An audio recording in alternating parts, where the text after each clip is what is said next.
Assalamualaikum warahmatullahi wabarakatuh. Halo teman-teman, perkenalkan nama saya Melanisa Azifa. Perkenalkan nama saya Fazal Albab. Perkenalkan nama saya Melia Diani Kusuma Dewi. Kami dari kelompok 13. Mata kuliah pengantar manajemen. Di sini kami akan mewawancarai salah satu UMKM yaitu Seblak Dimsum Kahayang yang berada di Jalan Ampel Gading Raya.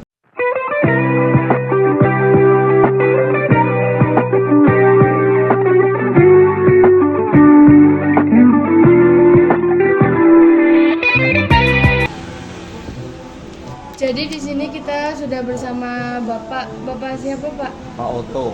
Pak Oto.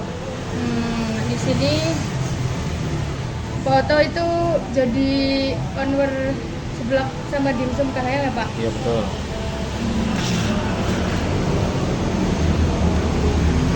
Yang akan menjadi narasumber pada wawancara sore hari ini. Izinkan saya bertanya ya Pak. Iya, silakan. Apa nama usaha Bapak dan bidang apa yang menjadi fokus utama pada usaha ini? Jadi usaha saya namanya Seblak Dimsum Kahayang. Ya, fokusnya di kuliner seblak sama dimsum, dua itu yang utamanya. Kapan usaha seblak dan dimsum ini didirikan?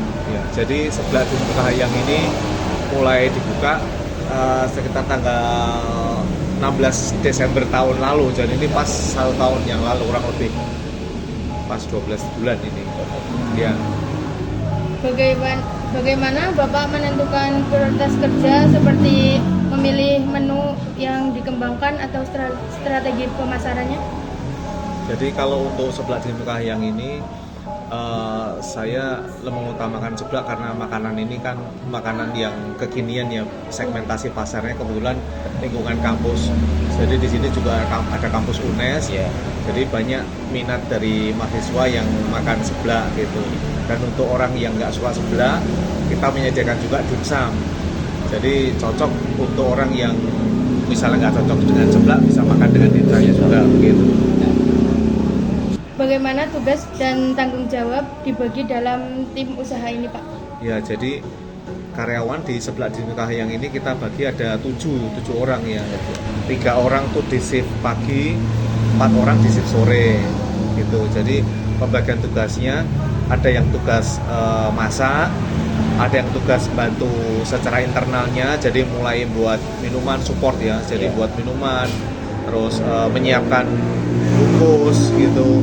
Ada yang eksternal itu nanti dia membantu menyajikan makanan keluar gitu, membereskan makanan sudah selesai dimakan pembeli, terus ditarik ke dalam gitu. Yang internal menyelesaikan tadi itu nyucinya, terus dibersihkan gitu. Jadi ada 3, eksternal, internal, sama yang tim masak gitu. Dan kayak buka jam berapa, terus shiftnya itu dibagi jam? Jadi Seblak Dimsum Kahayang ini buka mulai jam 10.30 sampai jam 21.30. Tapi karyawannya datang lebih awal, setengah jam sebelumnya. Tugasnya untuk menyiapkan prepare supaya pada saat buka jam 10.30 itu sudah ready gitu semua. Jadi ada waktu setengah jam untuk prepare. Ya sorenya, malamnya itu sampai 21.30. Jadi nanti jam 21.30 diharapkan sudah selesai, sudah tutup. Jadi jam 21 itu kita udah arahkan untuk pembeli untuk take away, jadi tidak disarankan untuk makan di tempat kecuali bisa cepat gitu makannya.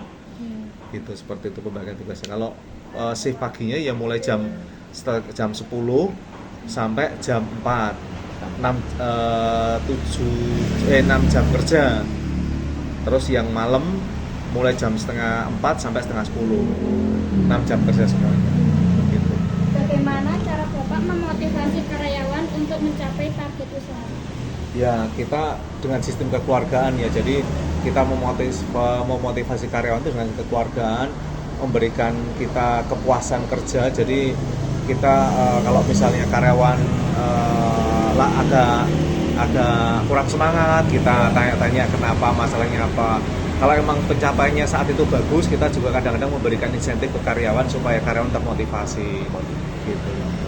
Dan insya Allah nanti bulan Januari kita juga rencana ngadakan tur untuk karyawan-karyawan di sini.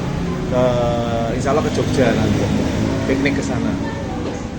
Apa saja alat atau indikator yang digunakan untuk mengukur keberhasilan usaha seperti laporan keuangan atau tingkat penjualan? Yang untuk mengukur keberhasilan itu yang pertama kita ukur dari penjualan, yang kedua ngukur dari jumlah traffic pembeli yang datang. Jadi kita punya dua alat ukur. Yang pertama yang kelihatan itu dari penjualan, yang kedua dari jumlah pembelinya. Pagi sama sore, makanya di sini laporannya kan ada jumlah pembeli pagi berapa, sore berapa. Saya ingin ngukur berapa sih pembagiannya antara pembeli pagi sama pembeli sore, terus berapa sih average atau rata-rata pembelian dari masing-masing orang, sehingga saya tahu kalau misalnya naiknya karena apa, turunnya karena apa. Terus yang kedua, selain yang sektor penjualan, dari sisi labanya itu juga setelah kita punya alat ukur di rumah, kita punya laptop, jumlah penjualan berapa, kurangnya biaya, ketemu profitnya berapa, itu ukur juga berapa sih margin kita, average-nya, persentase gitu, average-nya berapa, kita ada ukur, alat ukurnya. Apa nilai-nilai utama yang Bapak terapkan untuk menjalankan usaha ini? Jadi nilai utama yang saya tekankan di sini yang pertama itu kejujuran ya. Jadi syarat mutlak di tempat kami yang bekerja itu jujur. Jadi harus itu. Saya nggak mau karyawan kerja saya itu nggak jujur. Karena ada awal-awal saya buka itu juga ada karyawan nggak jujur. Itu kita langsung keluarkan lah gitu. Karena kita tahu lah, ngecek dari keuangan harian ketahuan kalau nggak jujur. Terus yang kedua, bisa kerja sama tim. Karena kita tuh kerja tim di sini. 7 orang ini nggak kerja sendiri. Iya, benar. Ya ngeladeni, masak, jadi kasir, nyuci itu nggak mungkin kerja sendiri. Jadi harus kerja tim. Gitu. Yang pertama jujur, yang kedua kerja tim. Yang ketiga itu mau belajar. Jadi tidak, orang yang kerja pas saya itu juga harus upgrade. Nggak hanya mengandalkan aku sudah bisa gitu loh. Tapi dikasih masukan, dikasih pengertian, mau menerima, dipraktekkan, jadi lebih baik lagi. Begitu. 3 hal itu yang utama. Bagaimana cara Bapak memberikan arahan atau informasi kepada karyawan? Apakah dilakukan secara langsung atau melalui media tertentu?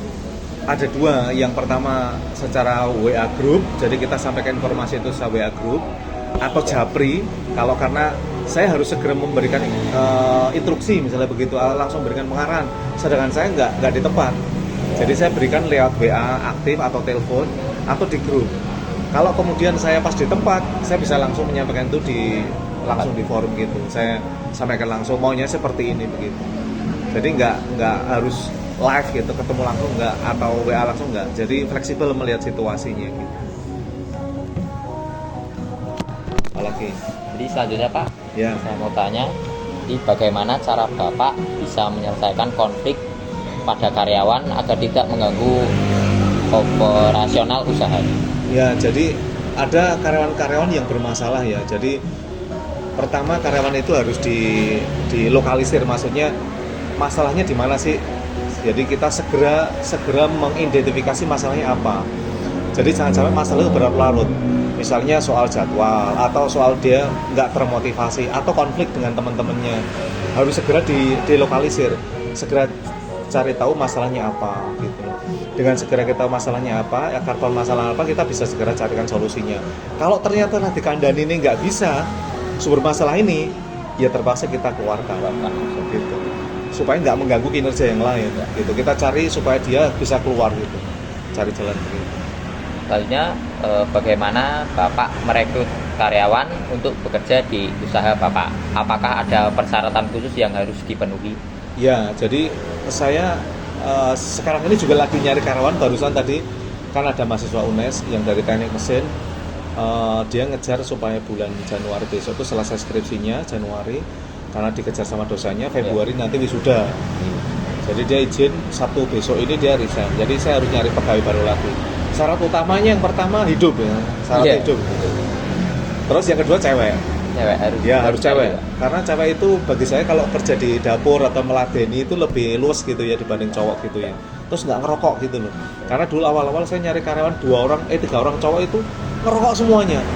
Jadi saya sih nggak masuk, tapi pembeli kan terganggu. Pembeli itu terganggu. Karena Asapnya itu. Jadi saya cewek. Terus berjilbab. Jadi saya maunya supaya sepaham dengan saya nggak mau yang kerja di tempat saya itu nggak sevisi dengan saya. Misalnya yang kerja Nasrani gitu saya nggak bisa. Nanti ngandaninya susah gitu loh. Tapi kalau sepaham satu agama gitu enak ngadainnya Enak. gampang gitu. Yang pertama syarat utamanya ya hidup ya toh. Terus cewek berjilbab. Soal pendidikan itu menyesuaikan. Jadi minimal SMA lah ya. Kalau SMP terlalu jauh lah ya. SMA, kuliah boleh gitu. Terus yang ketiga ya tadi mau bekerja gitu, mau bekerja, mau dikandani gitu. Kalau dia nggak tahu nanti kita kasih tahu. Rata-rata kerja di situ awalnya juga nggak tahu kok kerjanya harus bagaimana, Iya, ya kita benar. kasih tahu gitu. Kayak anak kuliah itu ada Pak. Ada. Ini di sini kan ada 2 kan Ada 2. dari UNES semuanya itu. UNES. Tadinya 3. Yang satu sudah lulus tapi belum wisuda, dia ngikut mbaknya di Bekasi. Ini wisuda sekarang ini berarti, dia wisuda sekarang ini.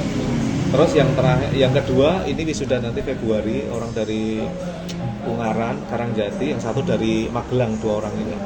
Yang satu targetnya nanti Februari, ya harus menyelesaikan Januari, Februari wisuda. Yang satu udah selesai skripsinya, nanti ikuti Februari. Karena dia terlambat, apa kuotanya habis, bagaimana kuota untuk wisuda? Udah selesai semua kalau yang satu ini, jadi tinggal dia ngikuti aja gitu, ngikut jadwal wisuda aja. 3 orang tadi. Selanjutnya Pak, apakah ada kendala terbesar yang pernah Bapak alami dalam menjalankan usaha?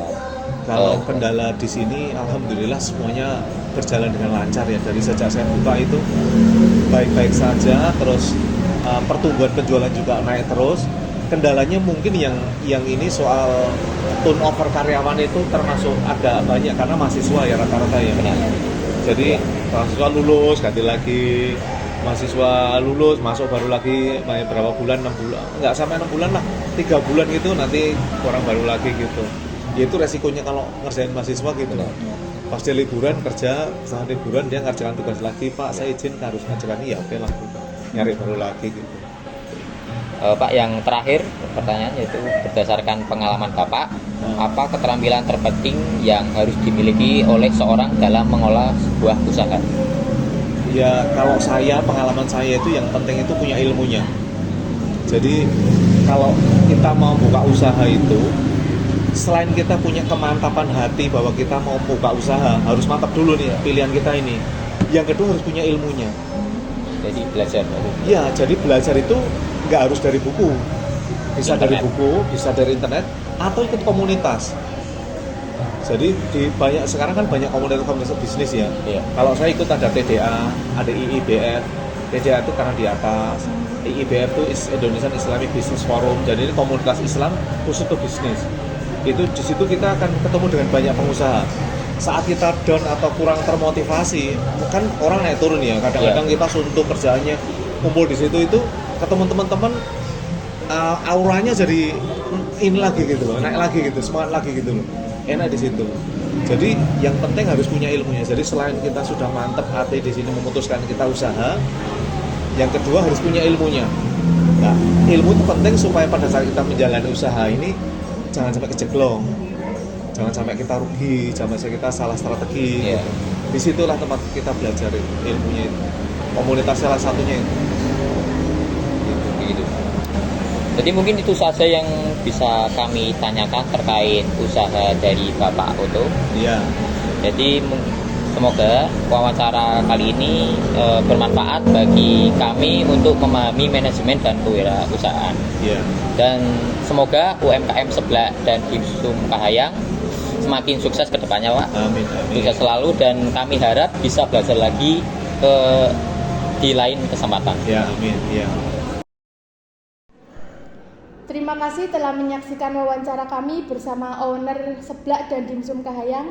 Semoga bisa menginspirasi dan memotivasi kita semua untuk mendukung UMKM di sekitar kita. Dukungan kalian sangat berarti untuk kemajuan UMKM di Indonesia.